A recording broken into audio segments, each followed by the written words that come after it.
Ačiū labai, dar kartą kas prisijungė, aš esu Rena, Synergy Finance ryšių su investuotojas partnerė, Invest, nepriklausomas finansinės švietimo bendraįkūrėja ir kartu su manim yra Synergy Finance bendraįkūrėjas Artūras Milevskis, Investavimas LT įkūrėjas. Šiandien perdodu jau žodį Artūrui ir pradedam tradiciškai kiekvieną ketvirtį savo finansų rinkos apžvalgą. Mes taip pat patalpinysime Synergy Finance YouTube, galėsite visi ramiai peržiūrėti. Tai va, perdodu tavo Artūrai. Sveiki, aš dabar pasidalinsiu skaidrėmis ir Rena, jeigu tu gali sureaguosi, ar matosi jos?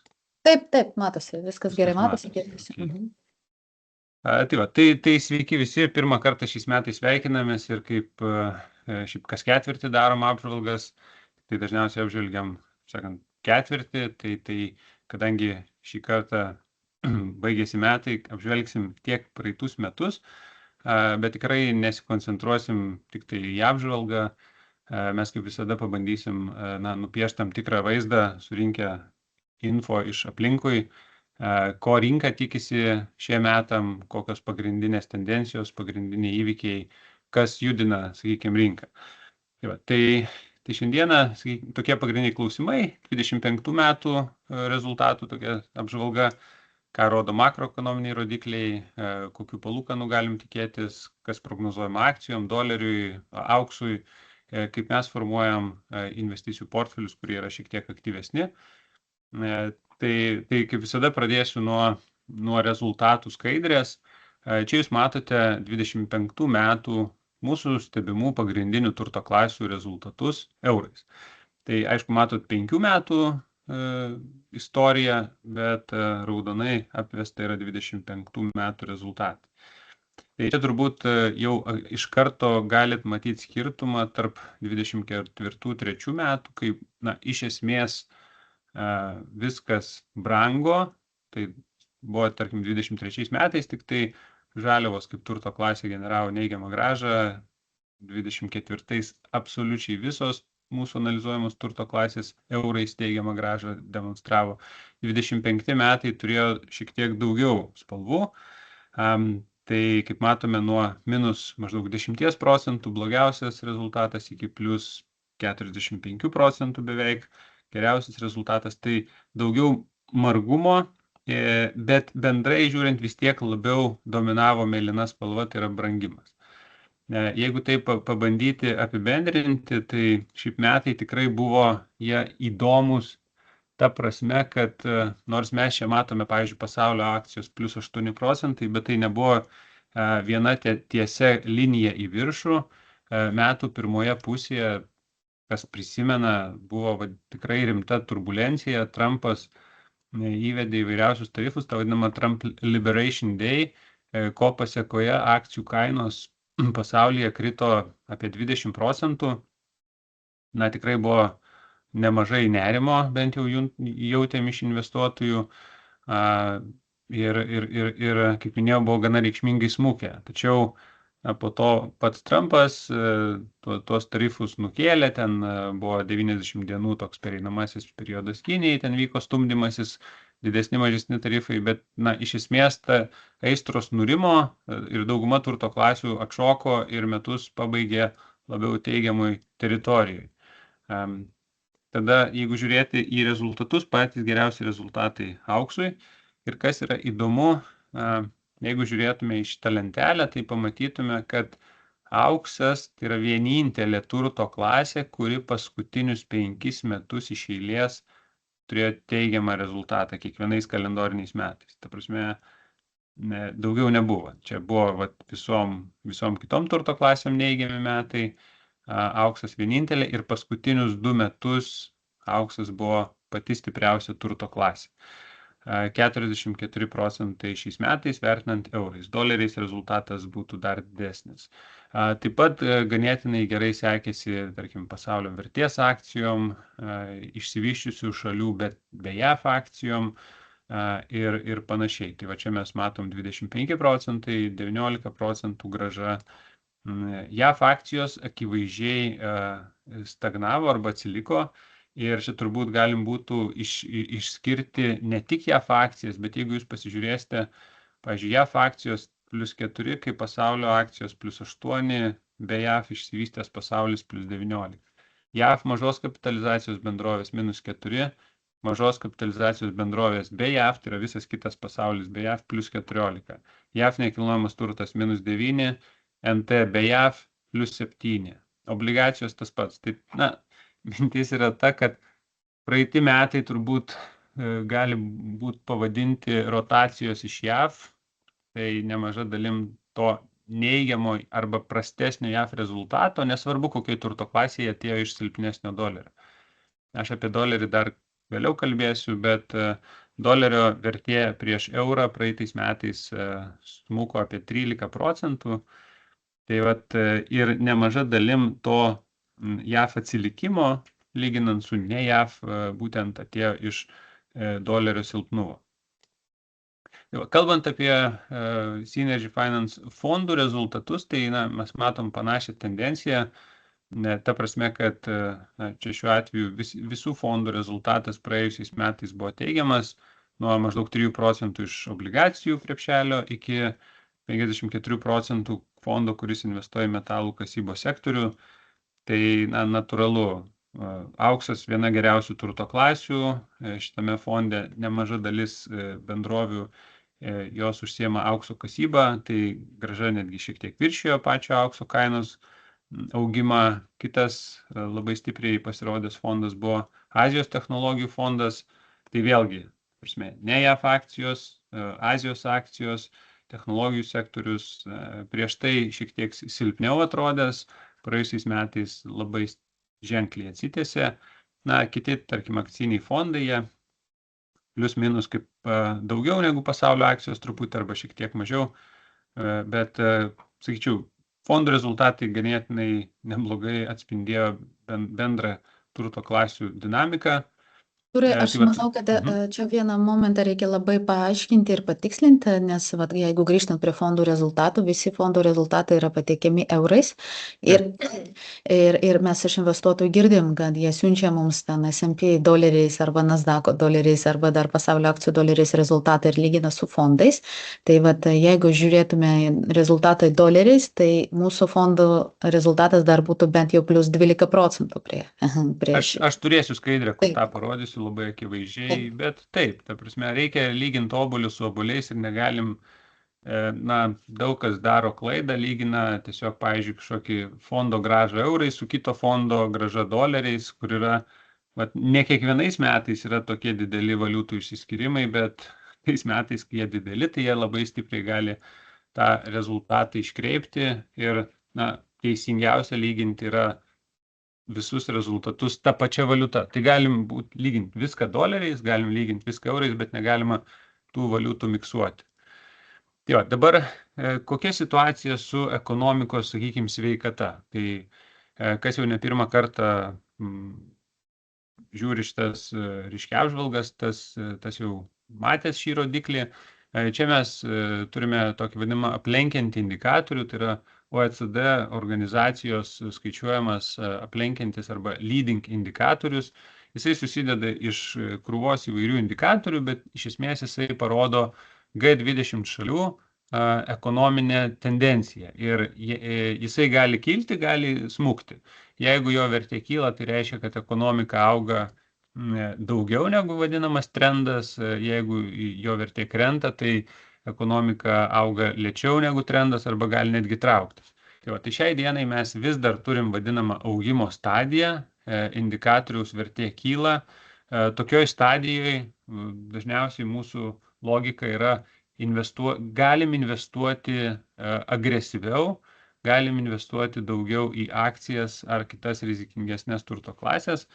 Priežastis labai paprasta. Jeigu mes analizuojam istoriją ir statistiką, tai mes turime tokią situaciją, kad tuo metu, kai aplenkiantys indikatoriai kyla, būtent tokioje stadijoje vidutinis mėnesinis akcijų rezultatas yra 1,2, kai bendras vidutinis akcijų rezultatas visais mėnesiais yra 0,6. Kitaip tariant, tuo metu, kai aplenkiantys indikatoriai kyla, čia ta žalia zona, tuo metu akcijų grąža yra dvigubai didesnė negu vidutinė. jeigu žiūrėsim tuos periodus, kai aplenkiantis indikatoriai krenta, tai tas vadinamas sulėtėjimo, sakykime, arba silpnesnio augimo periodas, tokiu momentu akcijų vidutinė grąža yra 0. Arba kitaip tariant, yra dvigubai didesnė negu vidurkis, arba jinai praktiškai nulinė.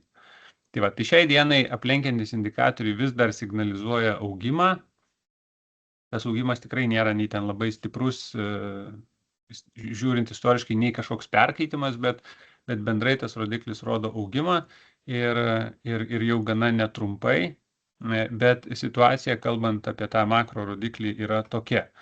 Dabar kalbant apie kitą makro rodiklį, tai yra infliacija. Kodėl mes žiūrim infliaciją? Nes iš esmės infliacijos tendencijos jos įtakoja centrinių bankų veiksmus dėl palūkanų, o palūkanų pokyčiai įtakoja arba gali įtakoti visų kitų turto klasių iš esmės kainų pokyčius. Tai čia yra paskutiniai, sakykime, skaičiai, kurie paskelbti. Tai lapkričio skaičiai jau yra paskelbti, gruodžio dar ne visur yra paskelbta, bet čia yra skaičiai, o spalvos tiesiog indikuoja, jeigu melsva spalva, tai reiškia infliacija mažesnė, jeigu raudona spalva, tai infliacija didesnė arba užkaitusi, sakykime.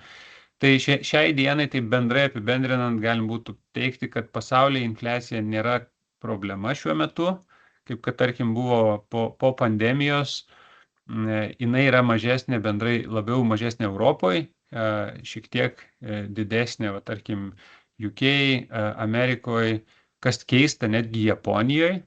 Pavyzdžiui, Japonijoje infliacija šiuo metu yra didesnė negu, tarkime, Prancūzijoje. Čia yra tikrai įvykis. Ir taip pat labai keista, kad vakarų pasaulyje infliacija atrodo didesnė negu besivystančiose rinkose, kaip, pavyzdžiui, Kinijoje, Indonezijoje, Taivane ir Indijoje. Infliacija yra labai nedidelė, arti nulio. Tai šiaip infliacija nėra problema ir jau nėra problema kurį laiką. Ir prie ko tai privedė prie to, kad centriniai bankai tiek Europoje, tiek Amerikoje galėjo sumažinti tas vadinamas bazinės palūkanų normas. Tai yra, sakykime, pinigų trumpalaikių, pačių trumpiausių pinigų kaina, kurią reguliuoja centrinis bankas. Tai reiškia, jie gali didinti, gali mažinti tas bazinės palūkanas ir priklausomai nuo rinkos lūkesčių, kur jos judės, atitinkamai kinta ir valstybių obligacijų pajamingumai ir tas pats Euriboras, kuris nustato, kiek mes už būsto paskolas mokėsim ir panašiai. Tai ECB palūkanos sumažintos nuo maždaug 4 su trupučiu iki beveik 2, JAV centrinio banko palūkanos mažintos nuo 5,5 iki beveik 3,75. Tai čia skirtumas matom toksai, kad nors abu bankai mažino, tačiau Europa sumažino gana staigiai, gana greitai ir dabar jau kurį laiką nebemažina, o JAV centrinis bankas buvo pamažinęs, tada padarė pertrauką ir pastaruoju metu vėl mažino. Ir ko dabar tikisi rinka toliau? Čia yra jau šiek tiek daugiau centrinių bankų, tai yra ir JAV centrinis bankas, ir Anglijos, ir Japonijos, ir ECB Europos. Čia linija simbolizuoja praeities fakto, punktyras rinkos prognozė dėl ateinančių 2 metų. Tai kokia ta prognozė, kalbant apie Ameriką, tai yra pilka linija. Mes matome, kad jeigu dabar yra ten 3,75 per metus, dar tikimasi, kad sumažės maždaug iki 3%, tai nepilnai 1% dar mažės. Europoje situacija yra jau tokia, kad iš esmės palūkanų mažėjimo praktiškai nesitikim. Dar galbūt vienas mažinimas, bet tas vienas mažinimas atrodo vis po truputį dingsta iš prognozių ir labiau einam prie to, kad greičiausiai jo nebebus. Bet nuo maždaug 26 metų antros pusės ar nuo 27 metų pradžios rinka jau pradeda skaičiuoti maždaug 0,5% palūkanų padidinimą. Tai ką tai reiškia? Tai reiškia, kad šiek tiek skiriasi ciklai. Europoje palūkanos nemažėja, Amerikoje jos dar gali mažėti.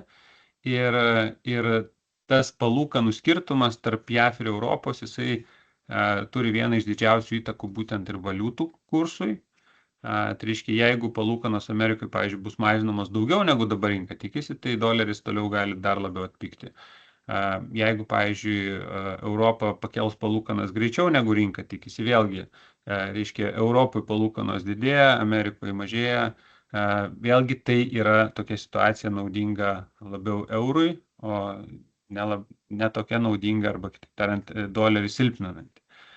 Tai čia tokie lūkesčiai, kalbant apie palūkanas, kažkokių drastiškų pokyčių nesitikima, bet bendra tendencija tokia. Kalbant apie tą patį dolerį ir pasaulio akcijas, ką Rena buvo komentavo, tai šitoj skaidrėje mes matom 3 grafikus. Aš pakomentuosiu. Ši tokia, kaip viena iš mėlynų linijų, yra pasaulio akcijų ETF-as Europoje, kurio valiuta yra eurai. Tai praeitų metų rezultatas maždaug 7, nepilnai 8%. Buvo pakilę porą procentų, tada nukrito apie 20, tada atsistatė ir baigė metus +8.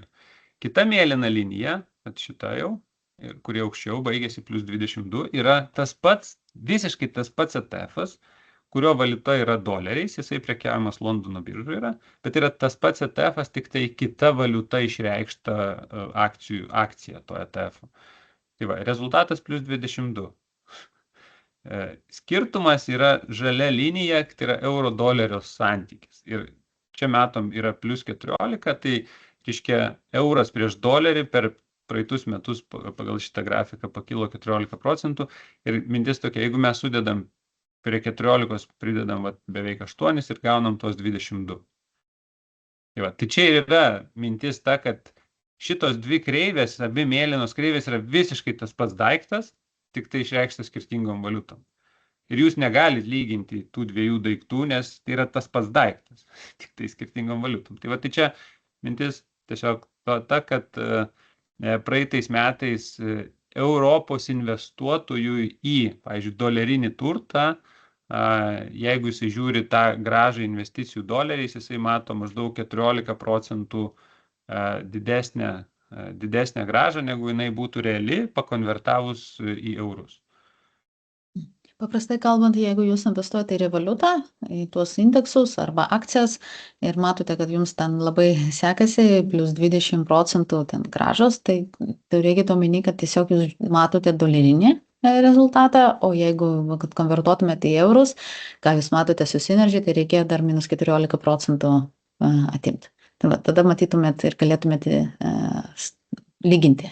Nes mes matom, socialinė erdvė ir investuotojai tikrai yra kartais pasimetę ir nesupranta, kodėl yra toks skirtumas rezultatų. Tai rezultatas yra kartais ir viršė tikrai įvairių ten ir indeksų, tiesiog eurais mes matome mažesnis skaičius.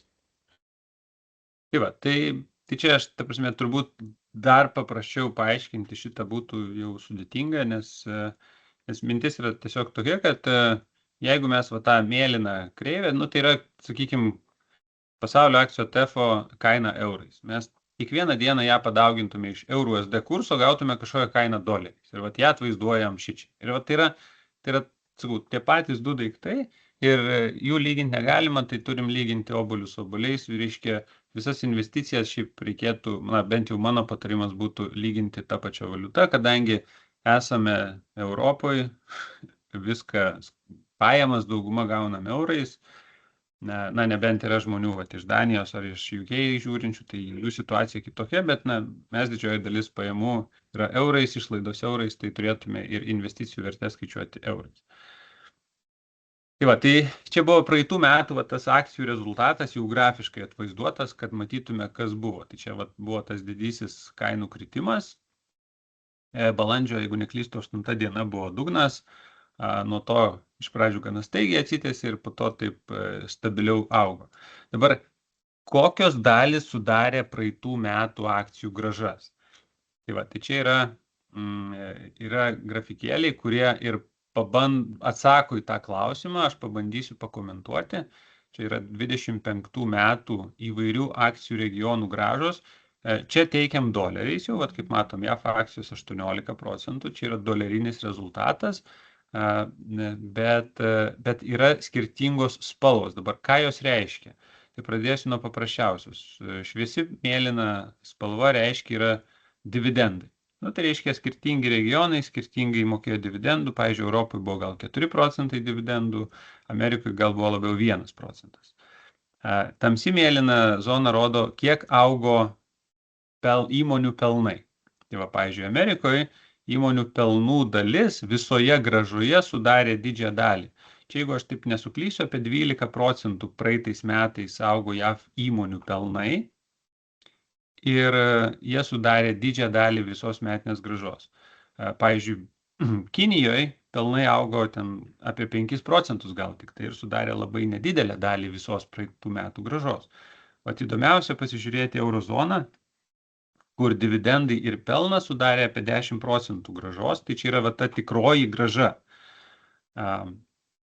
Tačiau kita dalis yra vadinamas multiples, tai kitaip tariant, kiek mes mokam už tą patį pelno vienetą.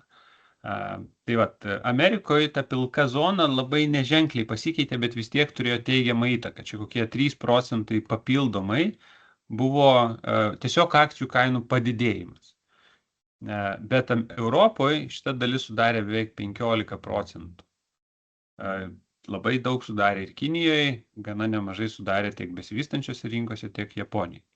Tai va, ir Europoje, pavyzdžiui, dar labai nemažą dalį pridėjo prie grąžos būtent euro valiuta. Čia kadangi žiūrim į dolerinę išraišką, tai vat 40% reiškia amerikietis mato Europos akcijų pabrangimą, bet maždaug didžiąją dalį, tai iš tų 40%, 30% atėjo iš tiesiog kainų augimo ir valiutos arba kitaip tariant euro pabrangimo.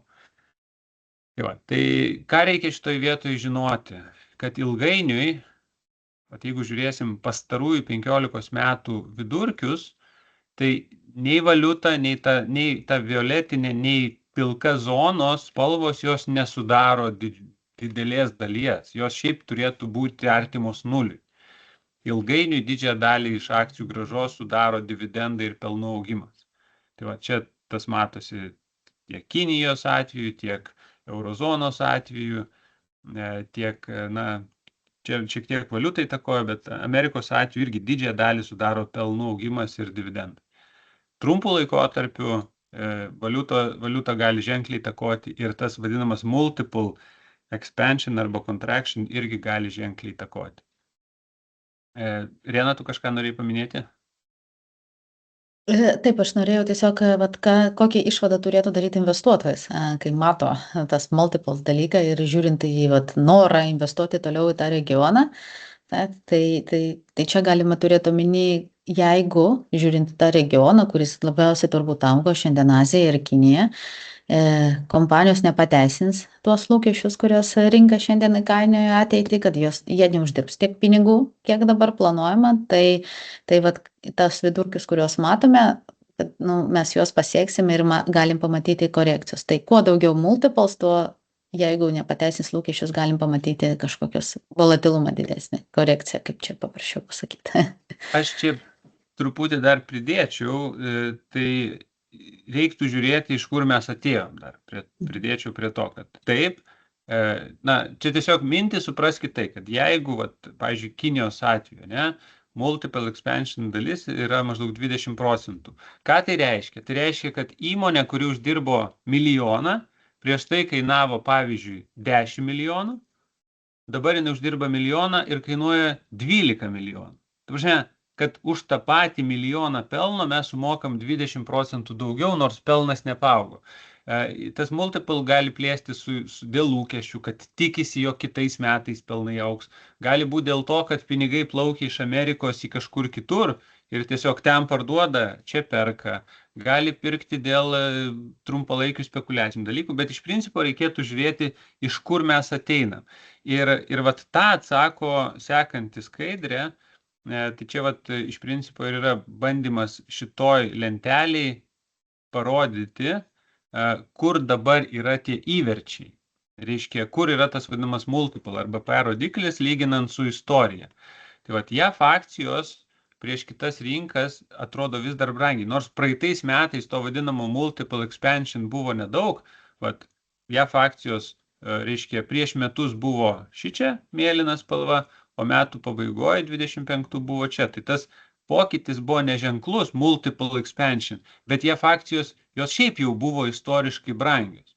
Tarkime, Kinijos atveju čia va, Kinija, jisai tas multiple padidėjo 20% nuo 10 iki 12, bet jisai buvo žemiau vidurkio ir dabar yra tiesiog sugrįžo prie ilgalaikio vidurkio.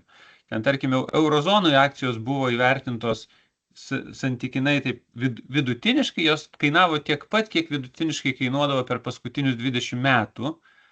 Tai dabar jos yra truputį virš vidurkio, bet tas nukrypimas, kaip matote, čia nuo vidurkis yra va ta pilka linija. Konkrečiai to regiono pastarųjų 20 metų vidurkis. Kiek santykinai jos kainuoja. Vat, kad Europoje vidutiniškai kainuodavo 12 metinių pelnų, Amerikoje galbūt 16.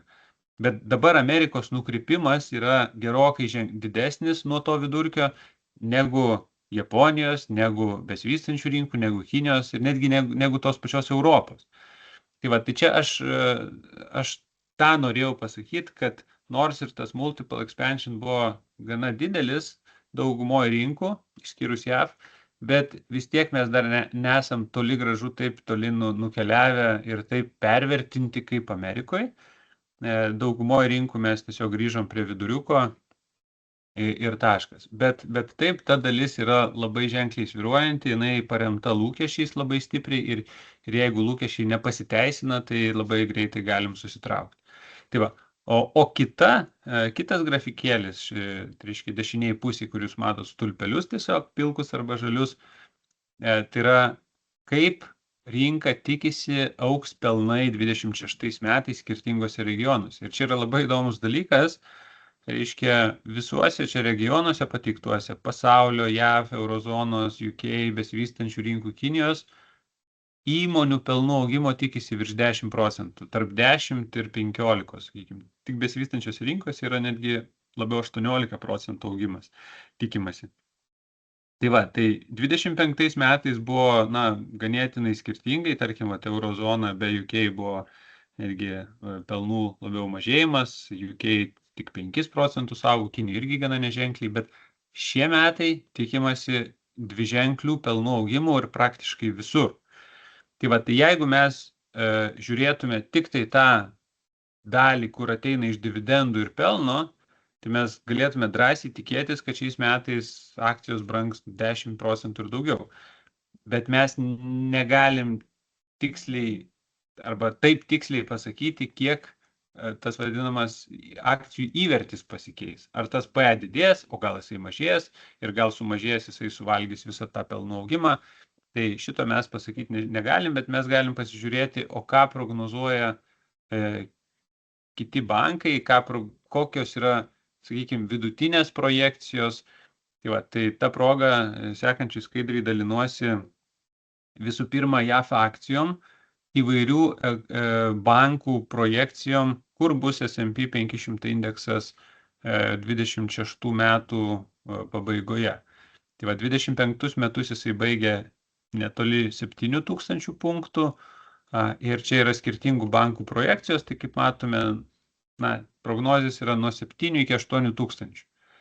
Vėlgi, vidurkis turbūt bus kažkur 7,5–7600 punktų, tai yra maždaug 10% plus to, kas yra dabar. O kaip minėjau, vieni bankai, kaip pavyzdžiui Deutsche Bankas, yra optimistiškesni, kiti bankai yra mažiau optimistiškai nusiteikę, bet iš esmės visų čia pateiktų bankų projekcijos yra tos pačios, tai yra akcijų indeksas turėtų kilti. Ir dauguma, jeigu taip pasižiūrėti analizės, dauguma remiasi tą pačią logiką, kad pelnai auga, tarkim, akcijų kainos jos išlieka įvertintos panašiai, arba galbūt šiek tiek didesnės maržos, bet optimistiškai žiūri. Tai čia yra JAF rinka, o jeigu žiūrėti į skirtingus regionus, tai pasinaudosiu JP Morgan banko projekcijom skirtingom šalim. Tai čia mes turim JAF akcijas, Eurozoną, į Didžiąją Britaniją, Japoniją, besivystančias rinkas, Kiniją, Koreją. Kaip matom, tas 26 metų potencialus augimas visur yra, visur augimas. Daugiau procentų prognozuoja Europai, besivystančiom rinkom, Kinijai, Korejai, bet tarkim UK arba Amerikai šiek tiek mažiau, bet visur šis bankas, tai yra JP Morganai, paišo optimistinius scenarijus. Jeigu žiūrėtume kitus bankus, tai be abejo kažkiek, kaip matom, skiriasi tos projekcijos lūkesčiai, bet kaip minėjau, didžioji dalis į bankų ir strategų akcijom 26 metais paišo labiau optimistinį scenarijų ir tai vėl labai susiję su planuojamu pelnų augimu. Tie pelnų augimai kažkokia forma susiveda ir į tos pačius, tarkim, Europai buvo paskelbti labai dideli paketai ten finansuoti ar gynybą, ar išlaidas kitas ir panašiai. Tai kalbant apie akcijas, trumpai matom, kad yra labiau optimistinės nuotaikos. Dabar pereinant prie kitų turto klasių, tai žiūrėsiu į dolerį. Tai ar dolerio silpnėjimas, sakykime, yra problema ar galimybė, tai kad suprasti, praeiti metai doleriui buvo ganėtinai prasti. Prieš eurą 25 metais jis prarado apie 13% vertės ir čia yra paskutinių 25 metų dolerio metiniai pokyčiai. Tai reiškia, jūs matote, kaip doleris keitėsi kiekvienais metais per paskutinius 25 metus ir buvo metai, kai jisai pabrango apie 13-14%, buvo metai, kai jisai atpigo apie, čia turbūt labiau 15-16%. Ir praeitų metų rezultatas yra šita žalia linija, kuri baigėsi ne pačiu blogiausiu rezultatu, bet vienu iš blogesnių. Tai doleris prieš eurą 25 metais prarado 13% vertės, tai yra vienas iš blogiausių rezultatų per paskutinį ketvirtį amžiaus. Įdomu tai, kad istoriškai dolerio silpnėjimas labai stipriai koreliuoja su prastesnė JAV akcijų grąža, lyginant su kitom rinkom, arba kitaip tariant, geresnė kitų rinkų grąža, lyginant su JAV. Ir kalbant apie dolerį, tai šiaip dauguma analitikų prognozuoja, kad 26 metų pabaigoje euro dolerio kursas bus 1,2-1,25 ribose. Šiuo metu yra labiau 1,16. Tai kad euro USD toliau rinka prognozuoja kilimą arba kitaip tariant dolerio silpnėjimą. Ir čia aš trumpai noriu pateikti tą išvadą, kurią buvau paminėjęs šičia, kad istoriškai dolerio silpnėjimo laikotarpį koreliuoja su geresne kitų regionų akcijų grąža. Tai čia tiesiog kažkaip pavyzdį. Reiškia, šita skaidrė, jinai parodo būtent periodas, pavyzdžiui, kai buvo 73-78 metai, doleris silpnėja, JAV akcijų grąža yra mažesnė negu kitų regionų akcijų grąža ir dar doleris silpnėja, tai reiškia, kad bendra investicijų JAV akcijas grąža jinai dar prastesnė. Dabar tie periodai, kai doleris stiprėja, tai reiškia, stulpelis pilkas teigiamas, dažnai tuo metu ir akcijų grąža būna JAV didesnė negu kitų regionų ir tada turim tokį dvigubą teigiamą efektą ir dažnu atveju turim dvigubą neigiamą efektą. Aišku, būna atveju, kai grąža akcijų būna stipresnė, bet dolerio įtaka neigiama ir bendrai rezultatas yra labiau neigiamas. Taip pat šitoj vietoj dažnai būna klausimas dėl valiutos draudimo, ar verta drausti ar neverta drausti. Tai aš pabandžiau atsakyti su šitų grafikų. Tai žalia linija, jinai parodo, kiek vidutiniškai per metus jums kainuoja apsidrausti nuo dolerio valiutos rizikos. Reiškia, kad jūs neturėtumėt dolerio valiutos rizikos, jūs tiesiog gautumėt tą grąžą, kiek skirtingos investicijos duoda tą savo, sakykime, dolerinę valiutą. Tai per paskutinius, 10 metų, tokia vidutinė metinė kaina buvo iki 2%. Kitaip tariant, jūs norėdami apsidrausti, jūs kas metus savo grąžą susimažintumėt maždaug 2%. Ir bendra taisyklė yra labiau tokia, kad jeigu investuojat ilgam laikotarpiu, ten 10+ metų arba periodiškai 20 metų investuojat, tai iš esmės ir investuojat į akcijas, tai valiutos rizikos draust neverta, nes jūs tiesiog prarasite kokį 1–2 procentus grąžos ilgainiui, o ta valiutos rizika trumpų periodų jinai labai stipriai jūsų bendros rizikos nepakels. Tai va, tai čia, kad kainuoja tas draudimas ir čia matot vidutiniškai, kiek per metus jisai kainuoja. Na ir tokia paskutinė praeitų metų tema, tai buvo auksas. Auksas praėjusiais metais dolerio išraiška pabrango 62% ir tai buvo antras geriausias rezultatas nuo 79 metų.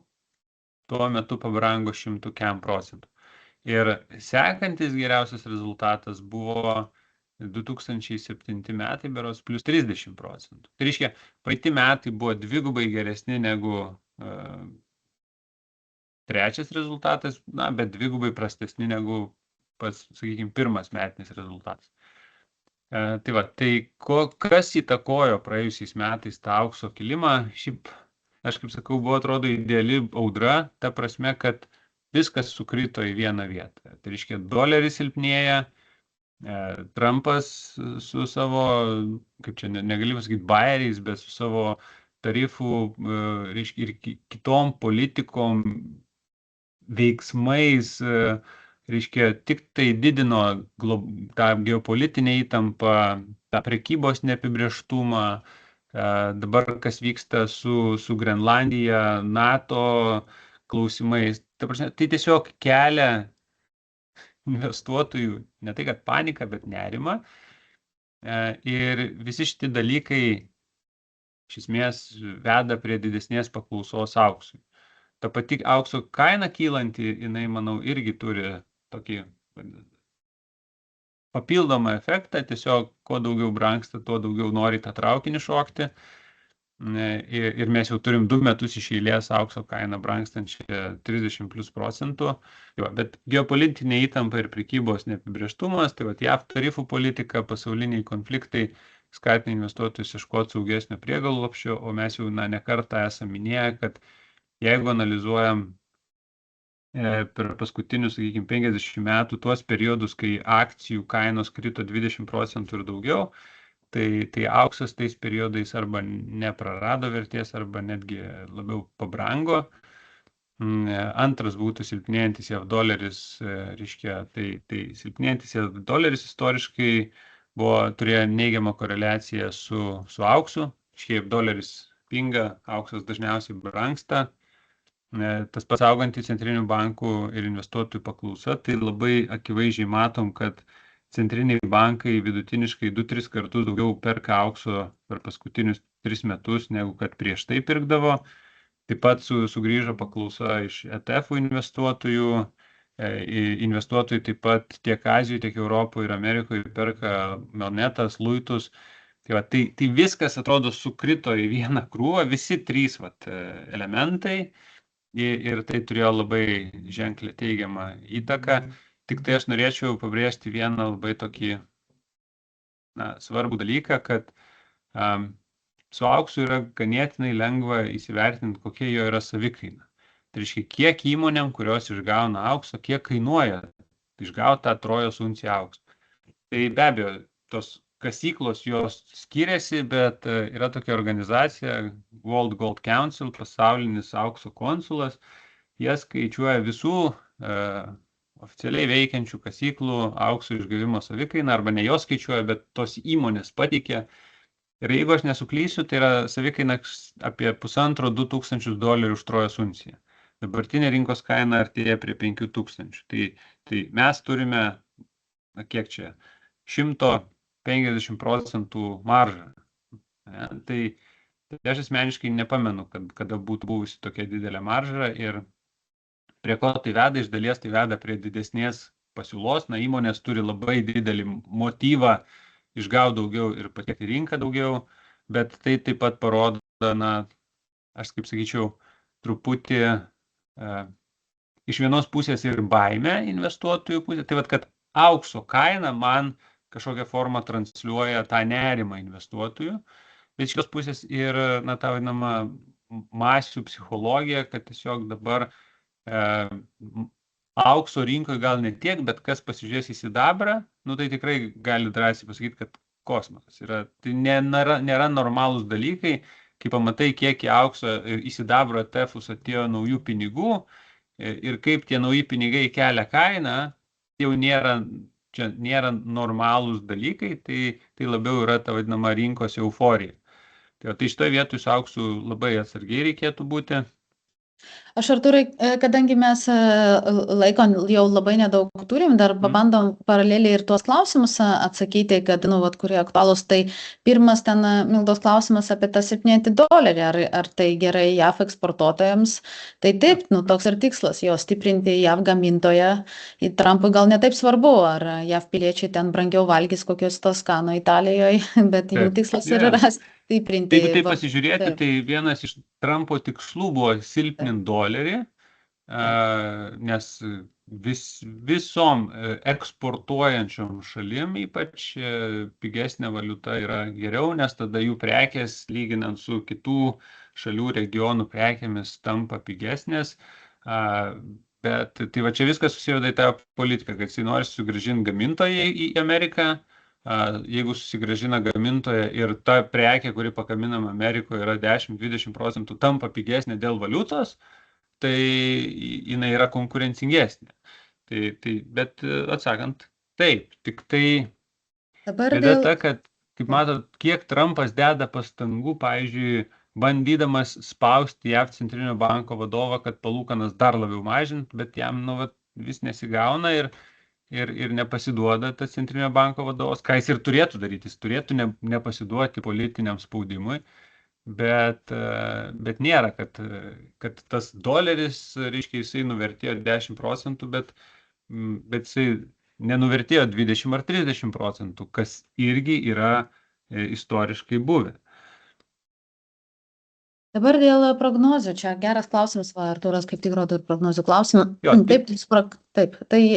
Liko dvi skaidrės, tai galim pabaigti ir tiesiog prie tų klausimų visų jau pereiti. Tai kalbant apie auksą ir aukso prognozijas, įdomus dalykas tai, kad tos prognozijas nėra tokios vienakryptės kaip su akcijom.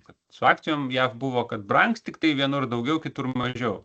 Su aukso prognozijom yra iš esmės 50-50. Vieni sako, kad brangs, kiti sako, kad pigs, o viduriukas yra labiau apie nulį. Tai mintis ta, kad jeigu prognozuojam akcijų kainų pokyčius, tai mes galim remtis kažkokiais įmonių pelnais. Su aukso kainų pokyčiais iš esmės tai yra, aš kaip sakau, pasiūlos paklausos prognozavimas. Tai dabar kaip pasikeis aukso paklausa iš, nežinau, Lenkijos centrinis bankas toliau pirks 50 tonų aukso ar nepirks. Arba koks nors tenais, nežinau, artimųjų rytų bankas, arba investuotojai dabar pardavinėti pradės ar pirks. Čia yra suprognozuoti rinkos dalyvių elgesį, ar taip tariant, psichologija yra žiauriai sudėtinga. Tai kalbant apie auksą, ką aš noriu pasakyti, kad, kaip ir minėjau, kad taip, yra tų optimistinių prognozių, 5000, kažkas gal prognozuoja 5500, bet yra taip pat ir pesimistinių ir jeigu kažkas bandysit ar šokti į tą aukso traukinį, tai būkit labai atsargus. Ta prasme, turėkite labai aišku pasitraukimo kelią, nes, supraskit, jūs dabar perkate istoriškai didžiausią kainą. Ir taip, eurais gal jisai ten mažiau truputį pabrango negu doleris, bet vis tiek brangimas buvo ženklus. Tai ir pabaigai mes dažniausiai pabaigiam jau nebe kažkokių metų projekcijomis, bet remiamės Research Affiliate modeliais, kurie prognozuoja šiek tiek ilgesniam laikotarpiu, tai yra 10 metų į priekį. Ir kiekvienas stulpelis simbolizuoja tam tikrą turto klasę, sąrašas yra jų čia ir yra maždaug kokia vidutinė metinė grąža per sekantį 10-metį tikėtina iš kiekvienos turto klasės.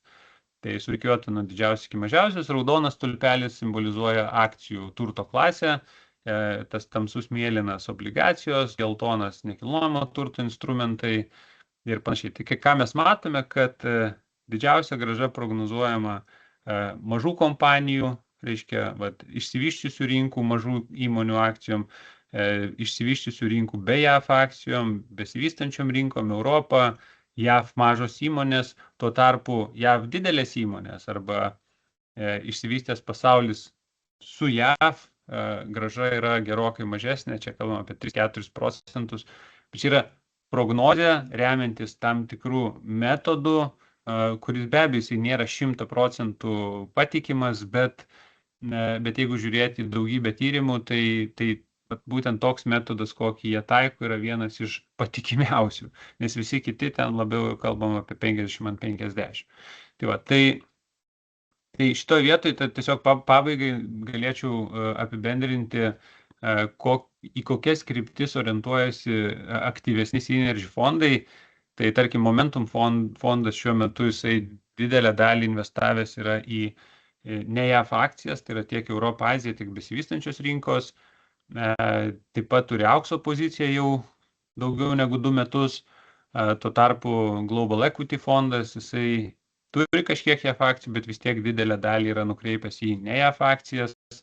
Ir atrodo, kad tai, apie ką šnekėjom, apie tai, ką rinka mato ir prognozuoja, tai tam tikri fondai yra atitinkamai jau sprendimus padarę iš seniau ir šiuo metu taip ir susidėlioja.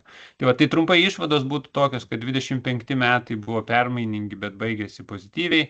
Aplenkiantys indikatoriai toliau signalizuoja augimą, reiškia, tai leidžia būti šiek tiek agresyvesniem. Infliacija stabilizavosi, centriniai bankai vis dar mažina palūkanų normas, bet dugnas jau netoli.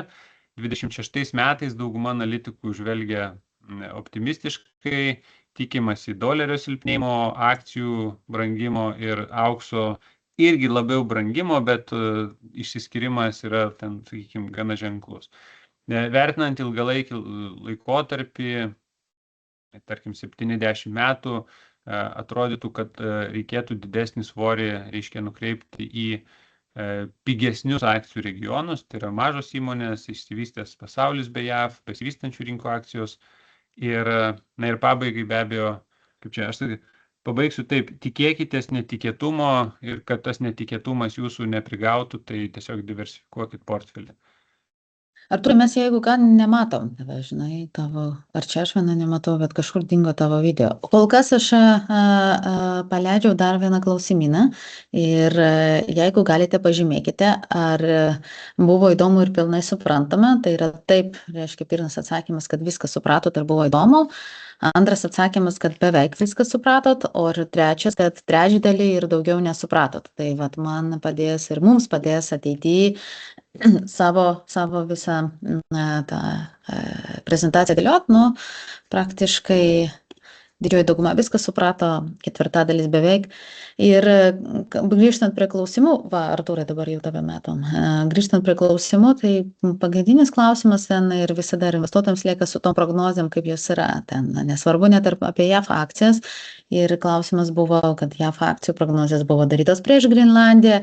Jo, bet tai tas prognozės yra labiau tam, kad tiesiog tą nuotaiką labiau suprasti, bet jos labai stipriai gali keistis. Arba viena ir kita pusė, ir ne tik Grenlandija, ir yra daug veiksnių, kurie tą gali koreguoti. Ir kiekvieną mėnesį mes galim vis matyti adjustantą ir keitimą. Todėl, jo. Jo, tai aš čia tiesiog dar pridėsiu, kad jokių būdų į prognozes nežiūrėkite kaip į kažkokį būsimą faktą. Ta prasme, mes kalbam apie ateitį, kurios iš esmės niekas nežino. Mes kalbam čia, kalbėdami apie prognozes, mes labiau kalbam, ko šiuo metu rinka tikisi, ko investuotojai tikisi. Ir tikisi pagal esamą situaciją. Esama situacija keičiasi, lūkesčiai keičiasi, prognozės keičiasi. Bet investuojant, bandymas susidėlioti scenarijų yra, sakykime, tada į besikeičiančią situaciją mes šiek tiek ramiau reaguojam ir tai padeda išlikti, sakykime, su portfeliu, nedarant kažkokių karštų sprendimų. Tai čia jokių būdų negalvokit, kad čia taip ir bus. Tikrai negalima taip galvoti, bet žiūrėkit į tai labiau kaip į tam tikrą scenarijų, kuris šiuo metu labiausiai tikėtinas. Taip, įrašo bus, mes jau apie tai kalbėjome ir apie mažas kapitalizacijos kompanijas, kai mes kalbam, tai yra įvairūs indeksai, mes investuojam į visą pasaulį, bet ir JAV didžiojo dalim, tai yra tas Russell 2000. Jo, tai čia ir pirmoji lentelė, kur gražus buvo, tai buvo, du regionai buvo JAV mažos kapitalizacijos įmonės ir tada pasaulis be JAV. Ir šiaip dažniausiai, kai akcijas pjausto, sakykime, tai būna tai pasaulio akcijos, viso pasaulio. Dabar visam pasaulio apie 65% yra JAV. Tada kita dalis būna išsivystęs pasaulis be JAV arba visas pasaulis be JAV. Na ir tada dar gali būti atskirai besivystančios rinkos ir išsivystęs pasaulis. Tai čia yra toksai, sakykime, makro lygio rinkų pjaustymas, tai su mažos kapitalizacijos įmonėm, su vertės įmonėm irgi dažniausiai pamatysit yra pasaulis, tada padalintas JAV ir ne JAV ir dar gali būti, tarkim, besivystančių rinkų. Tai be abejo, skirtingi regionai turi truputį skirtingus įverčius, skirtingas tendencijas gali turėti, kaip, pavyzdžiui, praeitais metais JAV mažos kapitalizacijos įmonėms sekėsi prasčiau, ne JAV įmonėms sekėsi geriau, bet čia vėl atėjo iš to dolerio pokyčio. Klausimas apie gynybos. Aha, sakyk, Artūrai. Klausimas būtų? Dabar klausimas buvo apie gynybos sektorių. Tai klausimas buvo, ar turim atskirų fondų gynybos sektoriui. Ne, mes neturim, bet mes investuojam taktiškai į gynybos sektorių ir šiaip čia turbūt norėčiau pridėti, kad visi laukia, ar pavyks Trumpui su kongresu, aišku, palaiminimu patvirtinti tą naują 500 milijardų eurų paketą didinti biudžetą. Jam to be vidurio rinkimo laimėjimo padaryti nepavyks, todėl tas labai svarbu, bet aišku, jeigu ir tas klausimas yra vienas iš tų dalykų, kuris stipriai dabar gynybos akcijoms yra toks pozityvus, bet aišku, ir Grenlandijos ir Venesuelos klausimai toliau kelia tas kainas.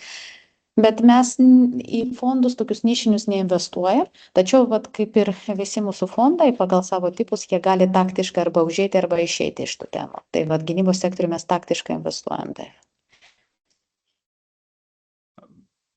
Ir aš iš savo pusės turbūt tik tai akcentuočiau, kad mano manimu tai yra tiesiog karštas sektorius šiuo metu, o karšti sektoriai būna ateina, būna išeina ir kai išeina, tai būna labai skausmingai dažniausiai. Tai jeigu ieškosit, investuosit, tai, sakau, turėkit kažkokias žaidimo taisyklės, kada jūs pasitrauksit, nes aš neprognozuoju, kada čia baigsis tie kariniai konfliktai ir taip atrodo šiai dienai, kad jų nemažėja. Bet kai tu matai akcijų kainas pakilusias, pavyzdžiui, 5 kartus ir tai natūralu jau įskaičiuoja būsimą galimą pajamų augimą. Ir dabar ar jisai bus toksai, kokio rinka tikėjosi, ar jisai bus truputį mažesnis, ar bus truputį didesnis, tai ir įtakos tolimesnė tendencija. Bet daug kas neteisingai vertina, man teko girdėti su Rheinmetall akcijos situacija, kad sako, taigi jau užsitikrino 5 metų į priekį pelnus, čia nesveikus, tai tikrai brangs. Taip, užsitikrino, bet rinka jau tą žino ir kaina jau yra įvertinus tą. Tai šitoje vietoje būkite atsargus. Jo, greitai atsakysiu ir Marijos klausimą. Marijau, mes į patį kripto investuojame į tas blockchaininės kompanijas. Vėlgi taktiškai, tai fondas mūsų yra Future Demographics fondas, kuris investuoja į tą blockchain sektorių. Kaip ir Artūras tik paminėjo, ir apie gynybą, ir apie blockchainą, ir visus tuos sektorius mes turime jas, visos savo watchlistai ir galim investuoti, pavyzdžiui, mėnesį laiko, arba 2 mėnesius, arba 3. Bet čia yra mūsų planas ir know-how, kaip tą daryti. Todėl ir gal ir jeigu ir norite investuoti ten, bet neturite plano ir nežinote, kada čia užeiti, išeiti, ir tai galite tą daryti su profesionalais. Nebūtinai su mumis, bet kas turi kažkokiu savo strategijų sprendimų, kaip tą daryti. Ir gali pagrįsti be abejo ir tyrimais, ir istorija. Tai tada noriu padėkoti visiems, kad likot ir uždavinėjote, buvot aktyvus ir visas įrašas bus išsaugotas ir pasimatysim po pirmo ketvirčio.